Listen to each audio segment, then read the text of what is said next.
Bienvenidos alumnas y alumnos a esta sesión de Aprende en Casa 2 de la asignatura de Tecnología, segundo grado. Iniciaremos la reflexión con la siguiente pregunta. ¿Por qué esta magnífica tecnología que ahorra trabajo y nos hace la vida más fácil nos aporta tan poca felicidad? La respuesta es esta, simplemente porque aún no hemos aprendido a usarla con eficiencia. Albert Einstein.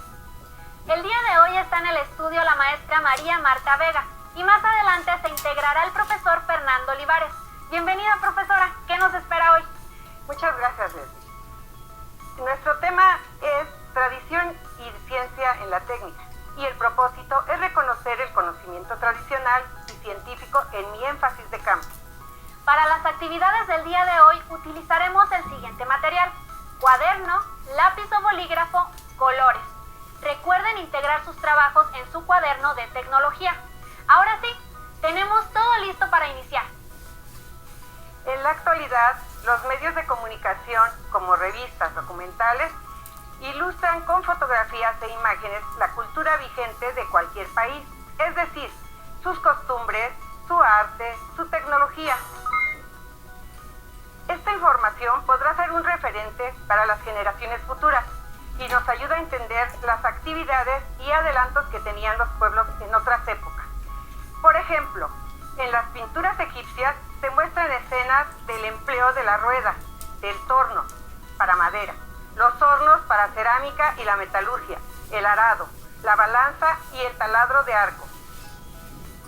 Tal y como sucede con el acoplamiento de un pedal a un motor que desplaza una aguja en una máquina de coser, o el sistema de transmisión de una bicicleta, el cual consiste en un mecanismo que une dos platos o estrellas con una cadena, que genera el movimiento de la rueda trasera por la fuerza ejercida sobre los pedales.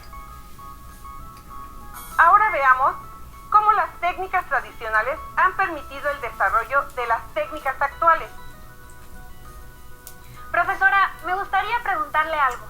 Claro, lo que quiera. ¿Qué son las técnicas tradicionales? Buena pregunta. Así les va quedando más claro a todas y todos allá en casa. Las técnicas tradicionales son las técnicas que se practican desde tiempos ancestrales y que se siguen utilizando hasta la actualidad en algunas comunidades. Por ejemplo, en la elaboración de cerámica, cestería, bordados, confección de prendas, etc. De tiempos prehispánicos en México se han utilizado tintes naturales para teñir fibras, como algodón, lana, yute y caña. Los tintes naturales se obtienen de plantas, insectos y minerales. Estos son algunos ejemplos.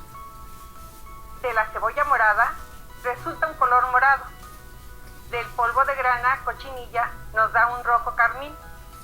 De la planta cúrcuma obtenemos un amarillo ocre.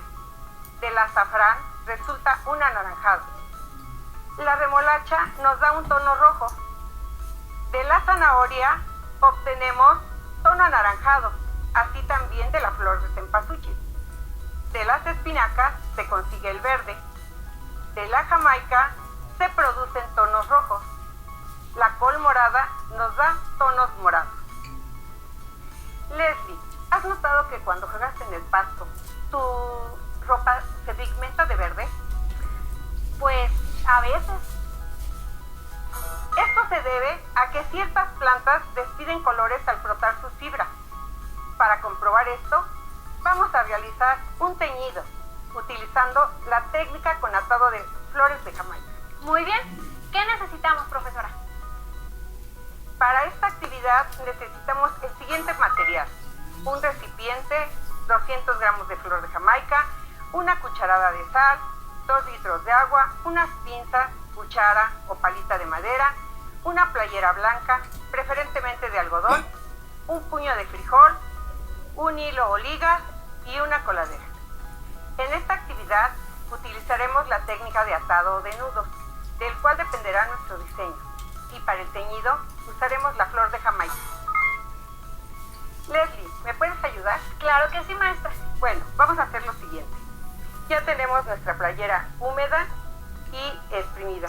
ya no tiene agua. Vamos a tomar un frijol, ¿sí? Vamos a colocarlo. Muy bien. Nos queda así. Y enseguida vamos a tomar la liga. Para sujetarlo. Para sujetarlo lo vamos a apretar. Y vamos a hacer tantos atados como nuestro diseño quiera. Perfecto. Es por dentro, ¿verdad? Sí, por dentro. Levanta el frijolito. En este caso lo vamos a hacer con frijol. Podemos hacerlo con otra cosa más grande y nos va a quedar diferente. Es depende del diseño. Sí. Tomamos nuestro frijol. Amasamos.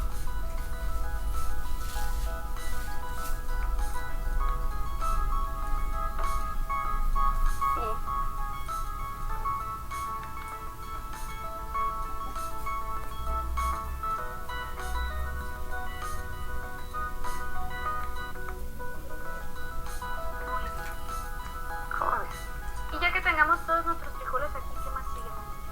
Bueno, esta técnica de atado, podemos hacer también un atado, hacer un nudo y también nos va a quedar otra forma. Un mejor diseño. Otra forma de diseño. Bueno, ya que tenemos todos nuestros atados, ahora vamos a hacer rollito nuestra playera. Perfecto. Y la vamos a introducir dentro del concentrado de Jamaica que ya tenemos previamente hervido. Perfecto. ¿Sí? Entonces, vamos a... ¿Toda? Sí.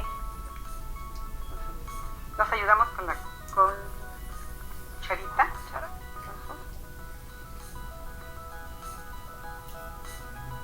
La vamos a dejar reposar, ¿sí? Y va a depender del tiempo que la dejemos, cómo se pigmente.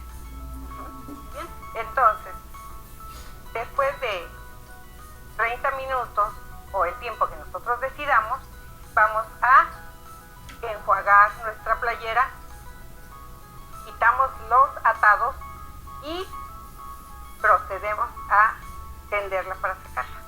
Muy bien. Y este es el resultado. ¿Cómo ves? Quedó muy bonita. Maestra, y para que no se caiga esto le podemos poner como un fijador, me comentaba. Sí, en este caso utilizamos la sal. ¿Sí? Con ese dura más tiempo la pintura. Claro. Recordemos que es un tinte natural. Muy bien.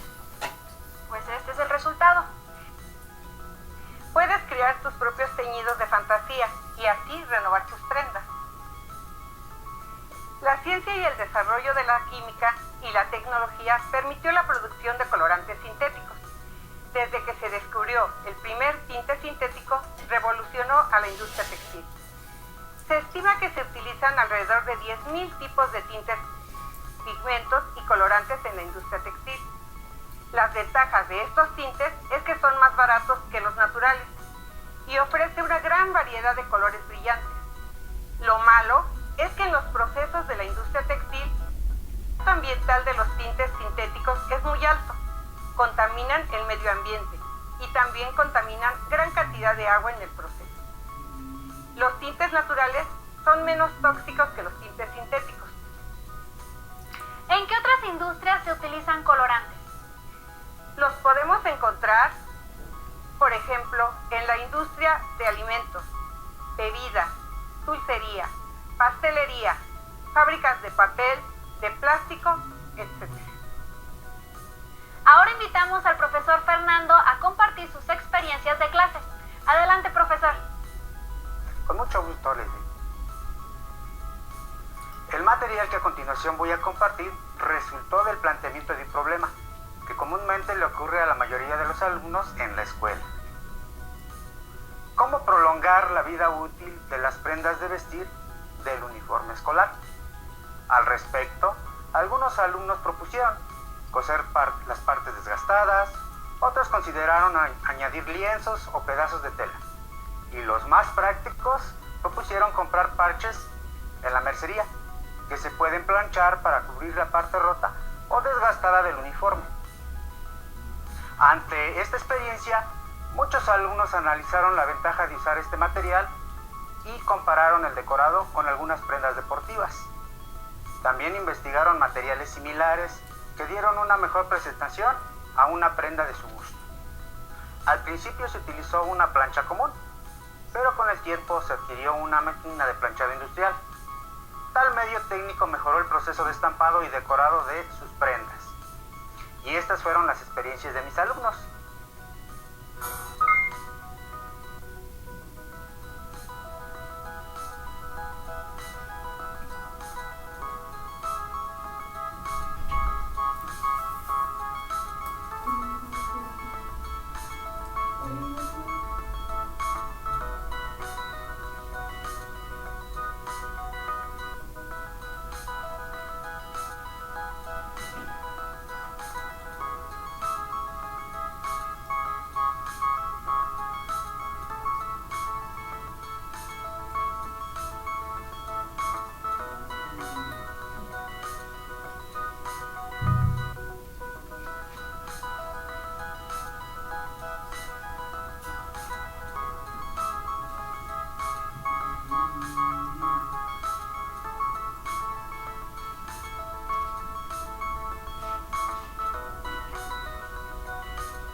Como pudieron observar, en la práctica anterior de la técnica del estampado textil se puede realizar de manera artesanal o industrial, y el cambio técnico que se aprecia es la base tecnológica.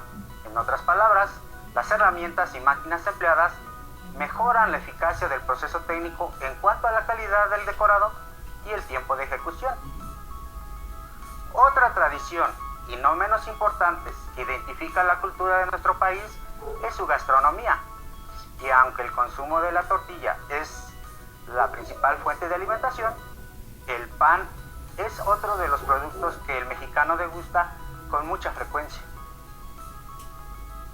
El trigo, el maíz, el centeno son las materias primas obtenidas del campo, que más se utilizan para la panadería mexicana.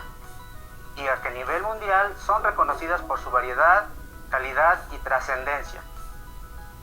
La producción y el contexto influyen el modo de producción de la elaboración del pan. Por ejemplo, en algunas regiones de nuestro país se utilizan pequeños hornos de barro o ladrillo y en la industria se utilizan grandes hornos con procesos sistematizados. Por otro lado, muy comúnmente las amas de casa hacen uso del horno de la estufa para obtener el mismo producto. Las tendencias del consumo también determinan los procesos, y así el pan blanco se elabora con harina de trigo y el pan moreno con harina de centeno. Por ejemplo, la cultura del lugar refleja el tipo y la presentación que le dan a sus panecillos. En el estado de Guerrero es común el uso de la masa de maíz para elaborar totopos, gorditas dulces y saladas. Por otro lado, en Quintana Roo se acostumbran las marquesitas, que consisten en churros de gran tamaño, rellenos de queso y cajeta. En Hidalgo destacan los pastes rellenos y en Aguascalientes se elaboran semitas y cocoles. Baja California tiene sus galletas de pinole y dátiles. En Chihuahua hay barritas de nuez y pastelitos de arándanos. En Morelos se preparan los buñuelos y el pan de elote, solo por mencionar algunos. Ahora les invito a que observen el siguiente video. ¿Sabías que el proceso de elaboración del pan puede ser artesanal o industrial? En la Edad de Piedra, con el uso de diferentes herramientas, se molían semillas y se mezclaban con agua, formando una masa que se cocía en piedras calientes, obteniendo una torta de cebada y trigo. Los egipcios fueron los primeros en utilizar la levadura y en separar las cascarillas de trigo, proceso que realizaban con las manos. Grecia y Roma. Les gustaba el pan blanco que algunos panaderos amasaban con agua de mar para ahorrarse la sal. El proceso seguía siendo artesanal y su cocción era con hornos de piedra. En épocas antiguas, del mismo modo se sabe que la elaboración del pan en hornos de piedra se consideraba una actividad de mujeres. Sin embargo, en los palacios y las familias aristocráticas se solicitaban maestros especialistas en este oficio. En la actualidad, los procesos artesanales siguen estando vigentes, sobre todo en las panaderías de poca producción. Cuando se requiere mayor producción, los procesos industriales sustituyen las herramientas y técnicas como el amasamiento y los hornos de piedra por mezcladoras y hornos eléctricos o de gas. Sistema automatizado del pan. ¿En tu comunidad has observado cómo elaboran el pan? ¿Te has preguntado cuál es la mejor manera de elaborarlo? ¿Qué les pareció? Interesante, ¿verdad? Pero lo sería más si ustedes elaboran su propio panqué o pastel. Para concluir, el conocimiento tradicional, científico y tecnológico facilita resolver problemas de la vida cotidiana. Y como en el caso de la elaboración del pan, se inicia con el conocimiento de las técnicas de cultivo, de las plantas de trigo y maíz, la recolección de cereales y granos, las cuales se llevan a cabo por medios técnicos como tractores y cosechadoras, para finalmente llevarlos a la planta de alimentos, en donde se pulverizarán para obtener harinas que se mezclarán con levadura, agua y otros ingredientes, y lograr una masa líquida, la cual se verterá en pequeños contenedores que serán transportados a grandes hornos, hasta obtener la cocción y consistencia final de los panecillos. Rescatemos lo aprendido el día de hoy. Lean con atención las siguientes preguntas, reflexionen y contéstenlas en su cuaderno. Evaluación de la sesión.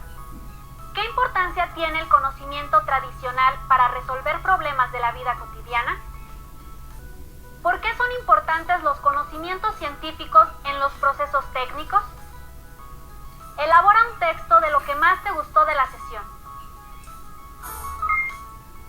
Hemos llegado al final de esta sesión y a mí me gustaría recordarles lo importante que es cuidarnos. Quédense en casa lo más que puedan. Laven sus manos constantemente. Si salen, mantengan la sana distancia con las demás personas y utilicen cubrebocas. Muchas gracias a la profesora Marta y al profesor Fernando por haber asistido a la sesión de hoy. Gracias. Gracias, Leslie. Tomen en cuenta llevar un seguimiento de las sesiones Aprende en Casa 2 en su cuaderno de la materia.